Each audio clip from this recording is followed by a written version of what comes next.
प्रभ मेरो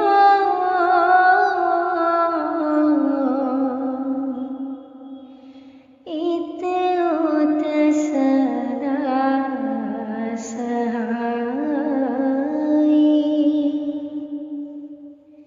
हाँ जी दोस्तों, welcome back to Singh vlogs again. ਅੱਜ 3 ਸਤੰਬਰ ਨੂੰ ਅੱਬਾ ਜੀ ਨੇ ਡੇਰਾ ਬਿਆਸ ਵਿੱਚ ਸਤਸੰਗ ਫਰਮਾਇਆ ਤੇ ਕਈ ਦੋਸਤਾਂ ਦੀ ਫੇਵਰੇਟ ਬਾਣੀ ਲਈ ਸੀ ਧੁਨ ਸੁਣਕਰ ਮਨ ਸਮਝਾਈ, ਜੋ ਕਿ ਹਜ਼ੂਰ ਸਵਾਮੀ ਜੀ ਮਹਾਰਾਜ ਜੀ ਦੀ ਬਾਣੀ ਹੈ। ਬਾਬਾ ਜੀ 8:30 ਵਜਣ ਤੋਂ 10 ਮਿੰਟ ਪਹਿਲਾਂ ਹੀ ਸਟੇਜ ਤੇ ਆ ਗਏ ਸੀ ਤੇ ਪਾਠੀ ਜੀ ਦਾ ਸ਼ਬਦ ਖਤਮ ਹੋਣ ਤੋਂ ਬਾਅਦ ਬਾਬਾ ਜੀ ਨੇ ਸਤਸੰਗ ਸ਼ੁਰੂ ਕੀਤਾ, ਜੋ ਕਰੀਬ 1.5 ਘੰਟੇ ਤੱਕ ਚੱਲਿਆ ਤੇ ਸੰਗਤ ਅੱਜ ਕੱਲ੍ਹ ਨਾਲੋਂ ਜ਼ਿਆਦਾ ਆਈ ਹੋਈ ਸੀ। ਦੂਸਰੀ ਸਟੇਜ 'ਚੋਂ ਵੀ ਸੀ।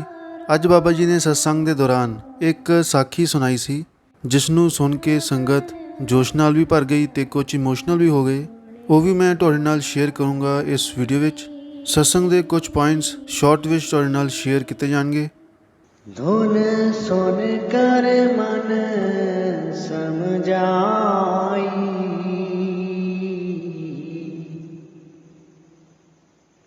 धुन सुन कर मन समझाई,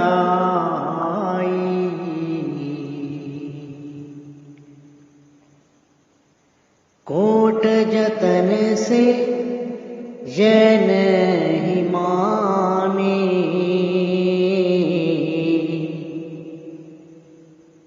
धुन सुन कर मन समझाई।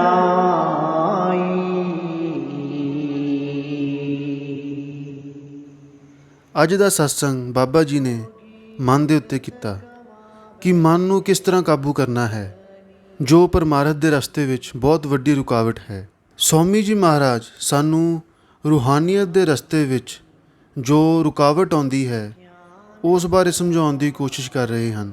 ਇਹ ਠੀਕ ਹੈ ਕਿ ਸਾਡੇ ਸਾਰਿਆਂ ਦੇ ਮਨ ਵਿੱਚ ਕਿਤੇ ਨਾ ਕਿਤੇ ਉਹ ਇੱਛਾ ਰਹਿੰਦੀ ਹੈ ਕਿ ਆਪਾਂ ਮਾਲਿਕ ਦੀ ਖੁਸ਼ੀ ਹਾਸਲ ਕਰੀਏ, ਉਸ ਮਾਲਿਕ ਦੀ ਭਗਤੀ ਕਰੀਏ। ਮਗਰ ਅਲੱਗ-ਅਲੱਗ ਮਜ਼ਹਬਾਂ ਵਿੱਚ ਮਹਾਂਪੁਰਖਾਂ ਨੇ ਆ ਕੇ ਜੋ ਵੀ ਸਾਨੂੰ ਤੌਰ ਤਰੀਕੇ ਦੱਸੇ, ਉਹ ਇੱਕ ਸ਼ੁਰੂਆਤ ਸੀ। ਅਸੀਂ ਬਾਹਰਲੇ ਸਾਧਨਾਂ ਵਿੱਚ ਫਸੇ ਰਹੇ, ਕਦੇ ਅੰਤਰਮੁਖ ਹੋ ਕੇ ਮਨ ਨੂੰ ਕਾਬੂ ਕਰਨ ਦੀ ਕੋਸ਼ਿਸ਼ ਨਹੀਂ ਕੀਤੀ। ਇਸ ਕਰਕੇ ਜਿਵੇਂ ਆਏ ਸੀ ਉਵੇਂ ਹੀ ਸਾਨੂੰ ਵਾਪਸ ਜਾਣਾ ਪਊਗਾ।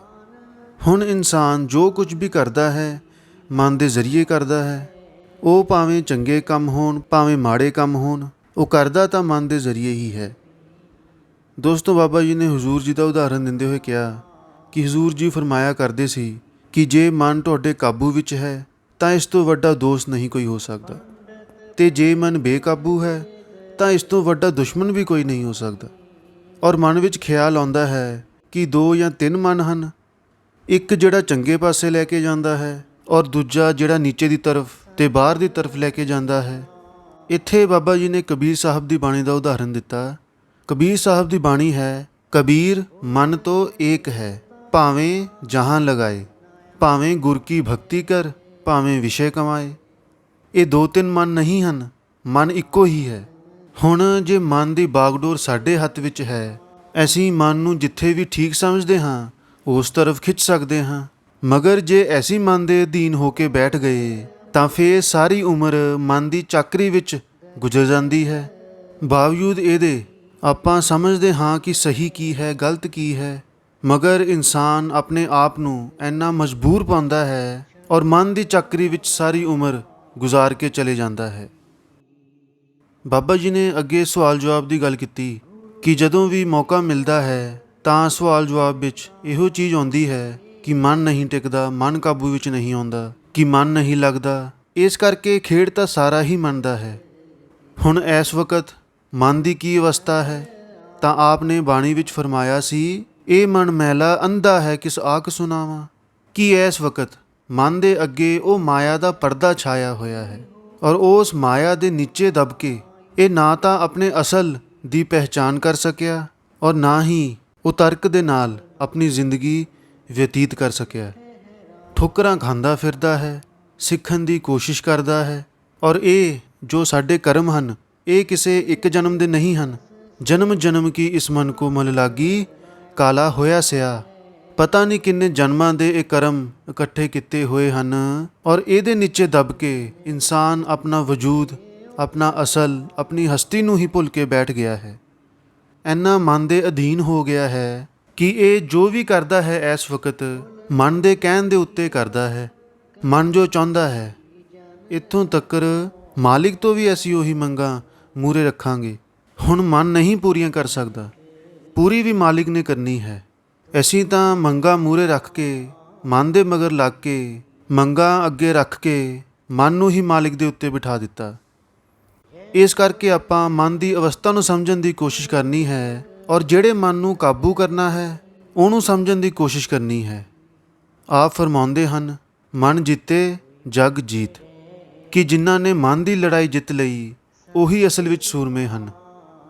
ਹੁਣ ਦੇਖੋ, ਸਾਡੇ ਘਰ ਵਿੱਚ ਬਰਤਨ ਹੈ, ਉਸ ਬਰਤਨ ਵਿੱਚ ਆਪਾਂ ਰੋਟੀ ਪਕਾਉਂਦੇ ਹਾਂ। ਜੇ ਉਹਨੂੰ ਸਾਫ਼ ਨਹੀਂ ਕਰਾਂਗੇ ਤਾਂ ਕੀ ਹੋਊ?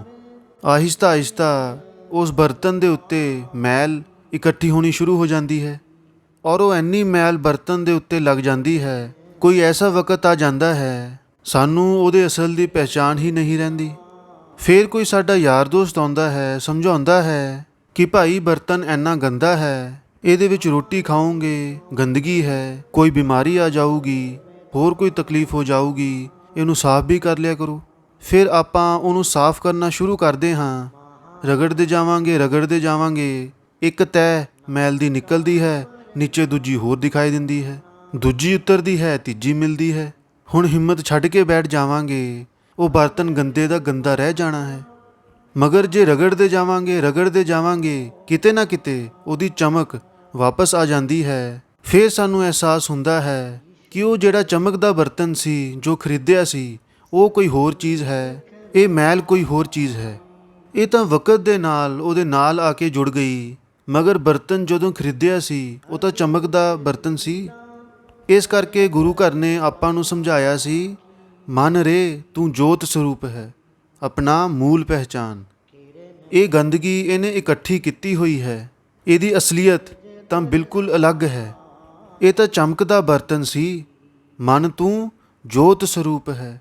ਸੋ ਉਹ ਚੇਤਾਵਨੀ ਦਿੰਦੇ ਹਨ, ਸਮਝਾਉਂਦੇ ਹਨ ਕਿ ਇਸ ਵਕਤ ਅਸੀਂ ਕੀ ਅਵਸਥਾ ਬਣਾ ਲਈ ਹੈ ਤੇ ਸਾਡਾ ਅਸਲ ਕੀ ਸੀ ਔਰ ਇਹਦੀ ਸਫਾਈ ਕਿਵੇਂ ਕਰਨੀ ਹੈ। ਆਪ ਕਹਿੰਦੇ ਹਨ, ਬਿਨ ਗੁਰ ਸ਼ਬਦੇ ਮਨ ਨਹੀਂ ਥੌਰਾ, ਕਿਉਂਕਿ ਇਹਦੀ ਜਿਹੜੀ ਸਫਾਈ ਹੈ ਇਹ ਸਿਰਫ ਆਮ ਮੈਲ ਨਹੀਂ ਹੈ, ਇਹ ਜਨਮਾਂ ਦੀ ਮੈਲ ਇਕੱਠੀ ਹੋਈ ਹੈ ਸਾਡੇ ਕਰਮਾਂ ਵਿੱਚ। ਤਾਂ ਆਪ ਫਰਮਾਉਂਦੇ ਹਨ ਕਿ ਜਿੰਨਾ ਚਿਰ ਅਸੀਂ ਆਪਣੇ ਆਪ ਨੂੰ ਸ਼ਬਦ ਦੇ ਨਾਲ ਨਹੀਂ ਜੋੜਾਂਗੇ, ਇਹ ਮੈਲ ਸਾਡੇ ਤੋਂ ਸਾਫ਼ ਨਹੀਂ ਹੋਣੀ।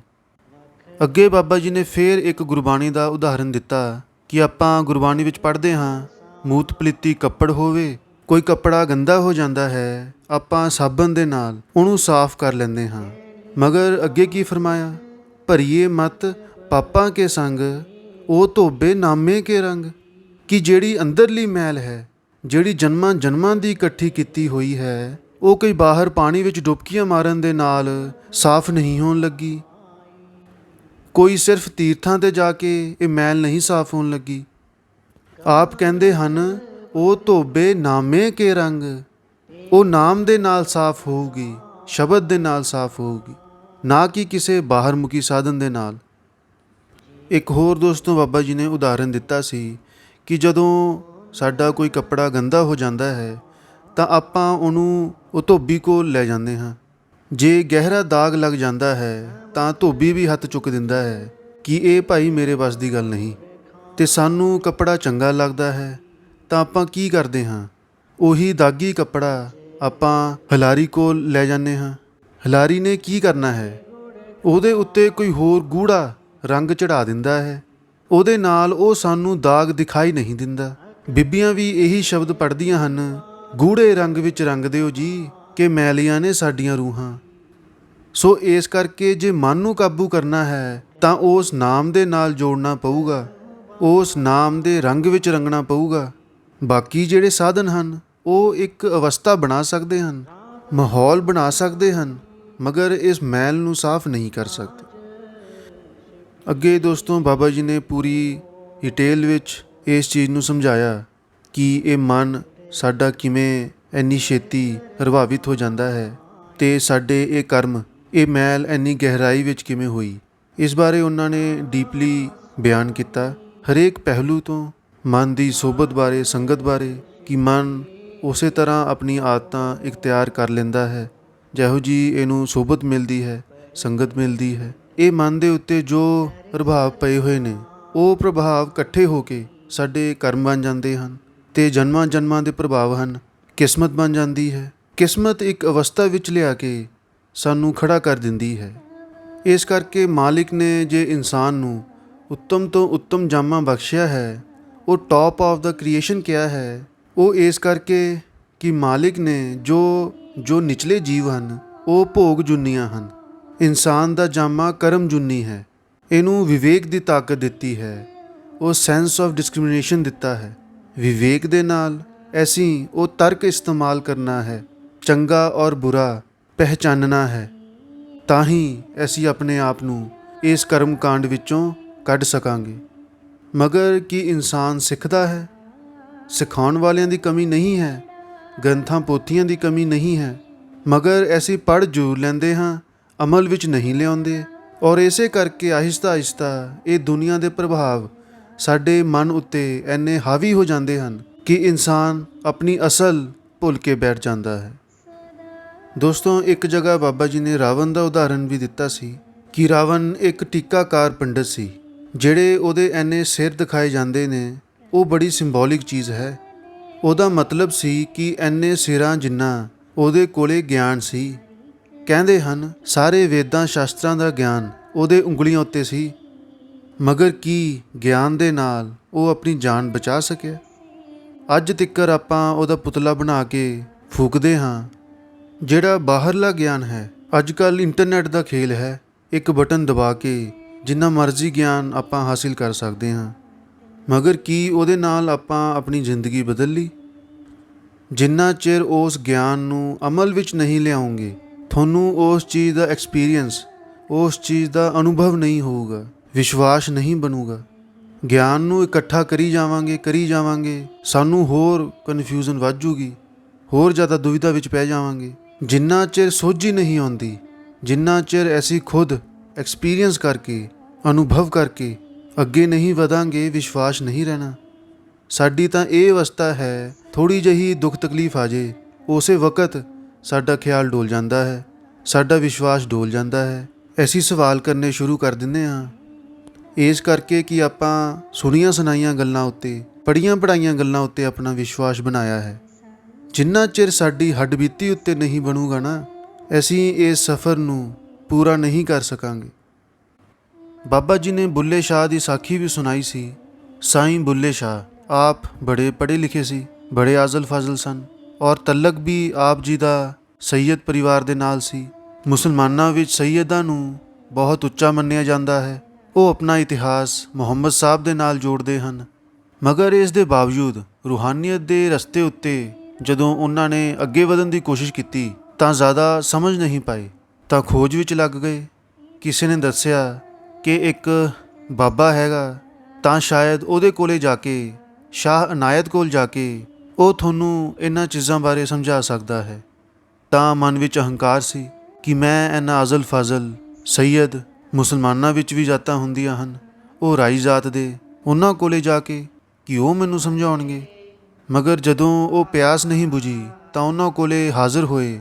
ਰੱਬ ਦੀ ਪ੍ਰਾਪਤੀ ਬਾਰੇ ਕੁਝ ਚੰਦ ਸਵਾਲ ਉਹਨਾਂ ਨੇ ਕੀਤੇ, ਤਾਂ ਆਪ ਨੇ ਲੰਬੇ ਚੌੜੇ ਲਫ਼ਜ਼ਾਂ ਨਾਲ ਇਤਿਹਾਸ ਖੋਲ੍ਹ ਕੇ ਨਹੀਂ ਰੱਖਿਆ। ਸ਼ਾਹ ਅਨਾਇਤ ਨੇ ਬੜੇ ਆਸਾਨ ਲਫ਼ਜ਼ਾਂ ਨਾਲ ਕਿਹਾ। ਉਸ ਵਕਤ ਆਪ ਪਨੀਰੀ ਲਗਾ ਰਹੇ ਸੀ ਕਿ ਬੁੱਲਿਆ ਰੱਬ ਦਾ ਕੀ ਪਾਉਣਾ, ਇੱਧਰੋਂ ਪੁੱਟਣਾ ਤਾਂ ਇੱਧਰ ਲਾਉਣਾ, ਬੜੇ ਆਸਾਨ ਲਫ਼ਜ਼ਾਂ ਦੇ ਨਾਲ। ਤਾਂ ਆਪ ਉਹਨਾਂ ਦੇ ਨਾਲ ਜੁੜ ਗਏ। ਬੜੀ ਆਪ ਦੀ ਵਾਹ ਵਾਹ ਹੋਣ ਲੱਗ ਪਈ ਕਿ ਦੇਖੋ ਸੈਯਦ ਖਾਨਦਾਨ ਦਾ ਇੰਨਾ ਪੜ੍ਹਿਆ ਲਿਖਿਆ, ਦੇਖੋ ਇਹਦੀ ਨਿਮਰਤਾ, ਇਹਦੀ ਵਡਿਆਈ। ਮਗਰ ਗੁਰੂ ਤਾਂ ਸ਼ਿਸ਼ ਦੀ ਪਹਿਚਾਣ ਰੱਖਦਾ ਹੈ। ਇੱਕ ਇਹੋ ਜਿਹਾ ਵੀ ਮੌਕਾ ਆਇਆ ਜਦੋਂ ਬੁੱਲੇ ਸ਼ਾਹ ਦੇ ਘਰ ਵਿੱਚ ਕੋਈ ਸ਼ਾਦੀ ਸੀ। ਆਪ ਨੇ ਨਿਉਤਾ ਦਿੱਤਾ। ਸ਼ਾਹ ਅਨਾਇਤ ਖੁਦ ਤਾਂ ਗਏ ਨਹੀਂ, ਕਿਸੇ ਹੋਰ ਮਰੀਦ ਸੀ, ਉਹਨੂੰ ਨਾਲ ਭੇਜਤਾ। ਹੁਣ ਉਸ ਵਿਚਾਰੇ ਦੇ ਕੱਪੜੇ ਲੱਥੇ ਵੀ, ਰਹਿਣ ਸਹਿਣ ਵੀ ਇਹੋ ਜਿਹਾ ਸੀ। ਜਦੋਂ ਉੱਥੇ ਪਹੁੰਚਿਆ ਤਾਂ ਸਾਈਂ ਬੁੱਲੇ ਸ਼ਾਹ ਨੇ ਜ਼ਿਆਦਾ ਧਿਆਨ ਨਹੀਂ ਦਿੱਤਾ, ਉਹਨੂੰ ਇੱਕ ਪਾਸੇ ਬਿਠਾਤਾ। ਉਹ ਵਾਪਸ ਜਦੋਂ ਆਇਆ ਉਹਨੇ ਸਾਰੀ ਗੱਲਬਾਤ ਸ਼ਾਹ ਅਨਾਇਤ ਨੂੰ ਦੱਸੀ ਤਾਂ ਸ਼ਾਹ ਅਨਾਇਤ ਨੇ ਆਪਣਾ ਮੁੱਖ ਮੋੜ ਲਿਆ।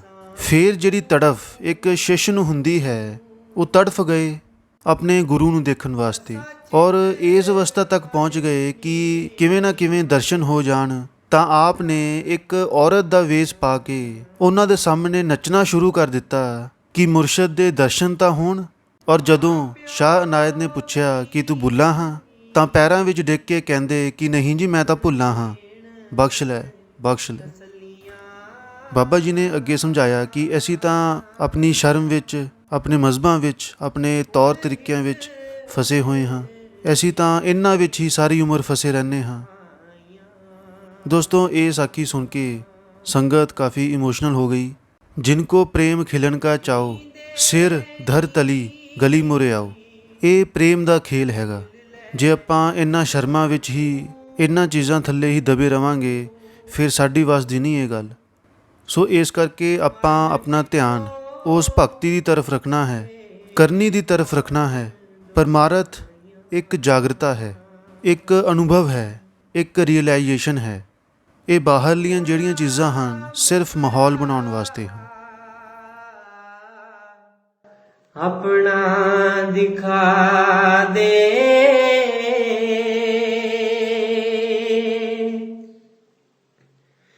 चल चलिए देश बुलाइयां